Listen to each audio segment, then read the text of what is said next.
है सीधा।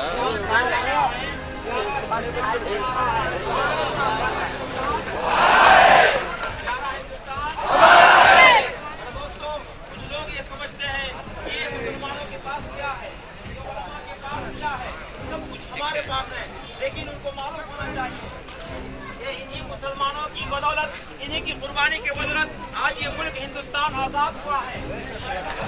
हम खामोश है हिकमत के तहत, हमारे पास कुछ नहीं है। शायर ने कहा कि हम दीपों में जुबान रखते हैं और हकीकत में जान रखते हैं, जान रखते हैं। हम उठेंगे तो एक गजल होगा जो कुछ नहीं हुआ गाली में शामिल हो जाए।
दस्तूर के भी खिलाफ है और जो मुस्लिम के लिए जो काम हिंदुस्तान ने किया है, बाबा साहब ने किया है, उसके खिलाफ है। आपको पता होना चाहिए, बातें बताऊंगा वक्त के ताल्लुक से, जरा तवज्जो के साथ सुनिएगा और दिन की थोड़ी इन बातों को बैठाने की कोशिश करिएगा। ये कितना बड़ा खतरनाक होने जा रहा है। अगर ये बिल पास हो जाता है तो याद रखिए, ना ये दरगाहें बचेंगी, ना ये मसाजिद बचेंगे, ना ये मसाजिद की जायदाद भी नहीं बचेगी, दरगाह की जायदाद भी नहीं बचेगी, ईदगाह की जायदाद भी नहीं बचेगी, और हम और आपको हिंदुस्तान में अपने मजहब पर जीना मुश्किल हो जाएगा। आपको पता होना चाहिए उत्तराखंड के अंदर फार्म जो है पास कर दिया गया है। वहाँ के मुसलमान अपनी शरीयत के मुताबिक, इस्लाम के मुताबिक ना निकाह कर सकते हैं, ना तलाक दे सकते हैं, ना और किसी चीज को अंजाम दे सकते हैं। इसके लिए वक्त को सामने पेश किया गया है। आपको मालूम होना चाहिए कि जब पार्टी ने स्कूल से इस्लाम को मिटाने का फैसला किया, मसाजिद को कब्जा करने का फैसला किया, मदारिस को खत्म करने का फैसला किया, तो सबसे पहले वहाँ की जायदाद को अपने घर से ले लिया था। मुसलमानों छिया था, उसकी तारीख मुख्तसर ये है, 2-3 मिनट के अंदर अपनी बात खत्म करता हूँ। मालूम होना चाहिए कि कम्युनिस्ट पार्टी ने सबसे पहले ये किया, ये मुसलमानों को दूर करने के लिए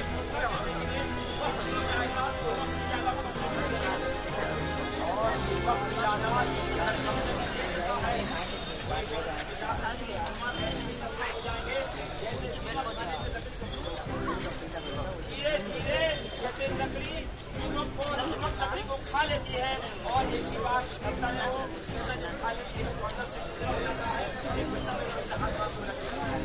इसी तरह वो अपनी जायदाद के कब्जे में चला गया, वापस नहीं हुआ। कैसे कमजोर किया गया, जरा सुनिए इस्तांबुल की तारीख, हिंदुस्तान की तारीख।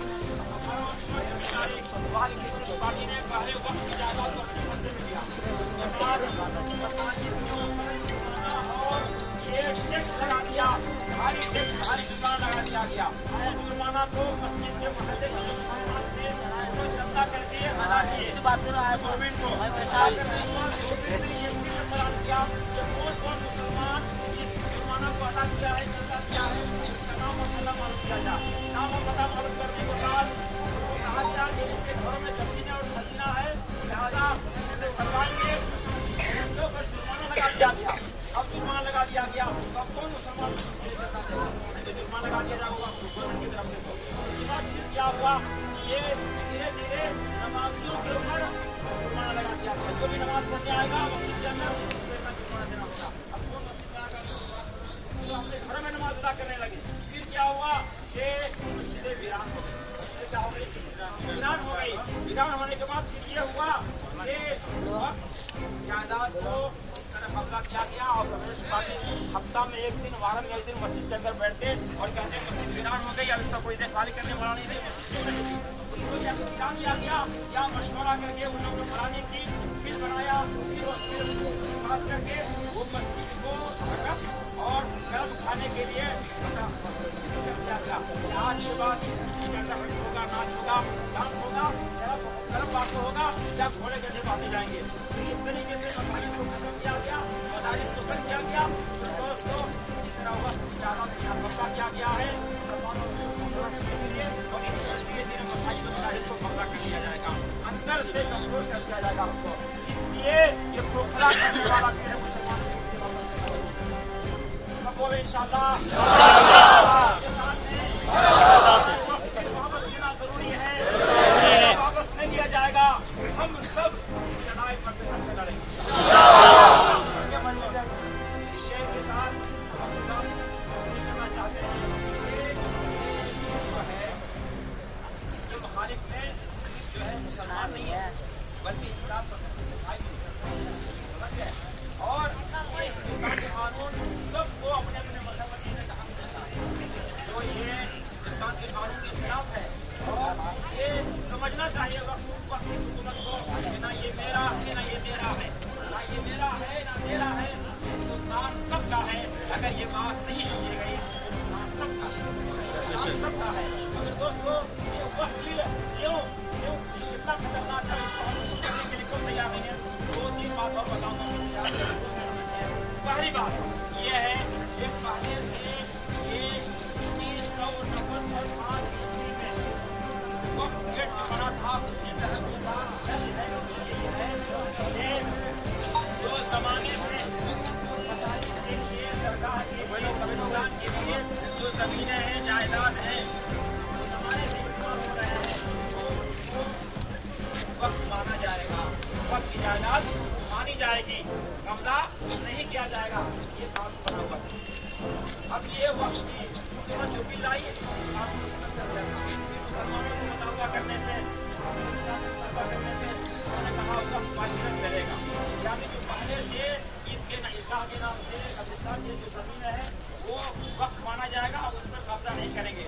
चाहे उसके पास कागजात ना हो उस जायदाद के, चाहे पेपर ना हो, लेकिन उसमें दाखिल कर जाएगा। जो खतरनाक क्या किया कि अगर उस वक्त की जायदाद में कोई दावा करता है, कोई आवाज उठाता है, कोई मुखालफत करता है कि ये मेरा है या लड़ाई करता है, उसको वक्त नहीं माना जाएगा, वो सरकार से सकते। अब बताइए परिषद के लोग 3,500 यहाँ पर मजहब की जगह थी। अब इस तरह वो आवाज उठाएंगे तो जो वक्त की जायदादें हैं वो सरकार को ये कागज की लड़ाई है। तो ये इसके अंदर पास किया गया है। उसके बाद ये कहा गया है कि जो 12-13 साल से जो जमीन पर कोई कब्जा है वो इसका मालिक हो सकता है, लेकिन वक्त की जायदाद इससे अलग रखा गया है। इस बिल के अंदर अगर कोई ये पास किया गया है कि अगर कोई 12-13 साल से वक्त की जायदाद को है वो उसका मालिक हो सकता है। तो ये बहुत सारी बातें हैं इसके अंदर जो खतरनाक है। वक्त हुकूमत से वापस करने के लिए हम दरखास्त करते हैं, गुजारिश करते हैं जो मुसलमानों को जो उनका हक दिया जाए और वक्त की इबादत इंशाअल्लाह